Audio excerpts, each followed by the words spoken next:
श्रीराम.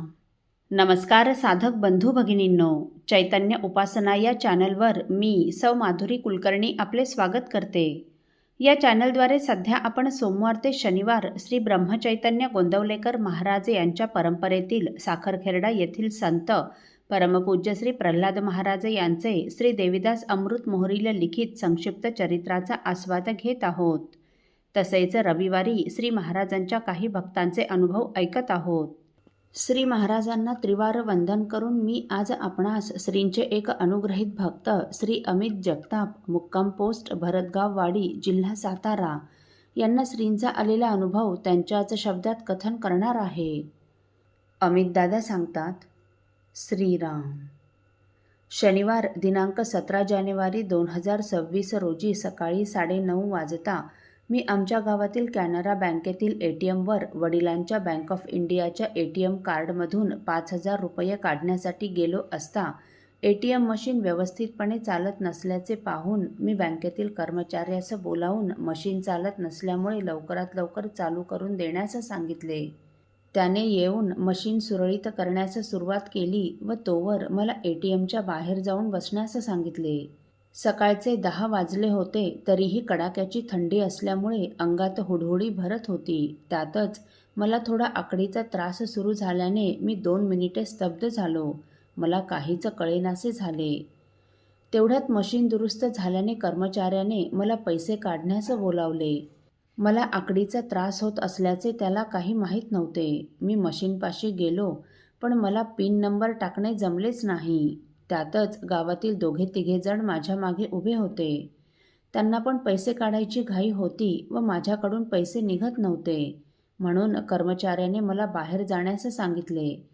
मी पुन्हा पहिल्या जागी येऊन बसलो पण माझे कार्ड मशीनमध्ये तसेच होते.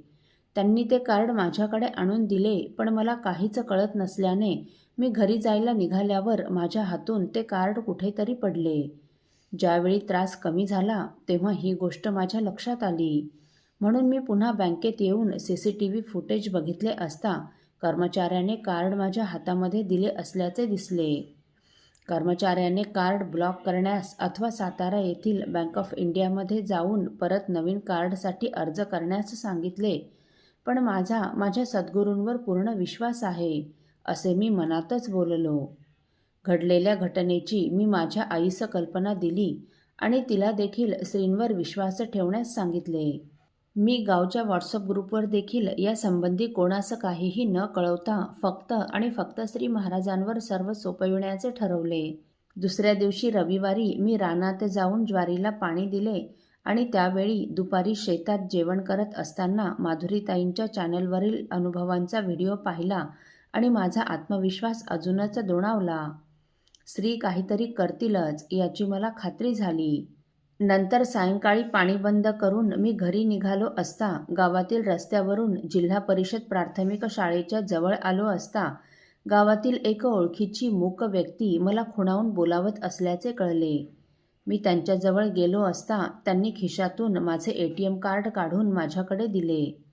त्यांना ते बँकेजवळील रस्त्यावर मिळाले असल्याचे त्यांच्या बाजूला बसलेल्या व्यक्तीकडून समजले. मी खूप खुश झालो. मनातल्या मनात श्रींचे अतिशय आभार मानले. डोळ्यात आनंदाश्रू आले. कंठ दाटून आला.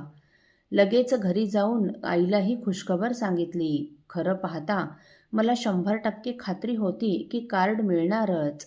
सद्गुरूंची माझ्यावर कृपा आहेच, ती तशीच अखंड राहावी यासाठी श्री महाराजांना पुन्हा पुन्हा साकडे घालतो. श्रीराम समर्थ. साधक हो, अमित दादांचे श्रींवर अतिशय प्रेम आहे. प्रत्येक गोष्ट श्रींना सांगून त्यांच्यावर सोपविण्याची त्यांची निष्ठा आहे. त्या निष्ठेपोटीच तर ATM कार्ड हरवले तरी त्यांनी सर्व श्रींवर सोपवले व ते निर्धास्त राहिले व श्रींनी देखील त्यांची जास्त परीक्षा न पाहता त्यांचे कार्ड मिळवून दिले.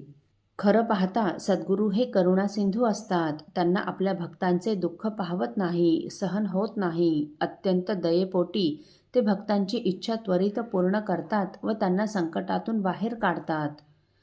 अहो, सद्गुरू आपल्या भक्तांच्या केवळ लौकिक इच्छाच पूर्ण करत नाहीत तर त्याला अलौकिक असा परमार्थ साधून देतात.